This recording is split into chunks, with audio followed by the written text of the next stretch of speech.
আপনি 10 Mbps এর একটি লাইন নিয়েছেন, বাট আপনি যখন কোনো কিছু ইন্টারনেট থেকে ডাউনলোড করতে যাচ্ছেন তখন দেখছেন সর্বোচ্চ kbps বা 1.1 Mbps অথবা 1.2 Mbps। এখন আপনি কনফিউশনে রয়েছেন যে আপনি যার কাছ থেকে লাইন নিয়েছেন সে আপনাকে ঠকাচ্ছে কিনা বা সে আপনার সাথে প্রতারিত করছে কিনা। হ্যাঁ, অনেকেই কিন্তু আইএসপি ঠকাচ্ছে আপনাদেরকে। এই জন্য আপনি আপনার নিজের ফোন দিয়ে চেক করে দেখেন আপনাকে ঠকাচ্ছে কিনা। এই জন্য আপনাকে একটি ব্রাউজারে যেতে হবে। আমি গুগল ব্রাউজারে গেলাম, এরপর এখানে fast.com লিখে সার্চ করেন।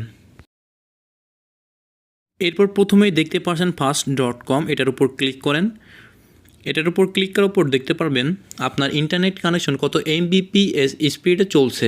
আপনার ইন্টারনেট কানেকশন কত Mbps চলছে একটু সময় নেবে এখানে দেখানোর জন্য, একটু ওয়েট করেন। এখানে দেখা যাচ্ছে আমার ইন্টারনেট কানেকশন 11 Mbps স্পিডে চলছে।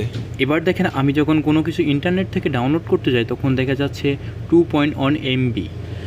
এইখানে কিন্তু হালকা একটু পার্থক্য দেখা যাচ্ছে। দেখেন যখন আমি ডাউনলোড করতে যাচ্ছি তখন দেখা যাচ্ছে 2.1 MB এবং বড় হাতের বি অথবা ক্যাপিটাল লেটার। আর যখন গুগলে চেক করলাম তখন দেখা গেছিল ছোট হাতের বি।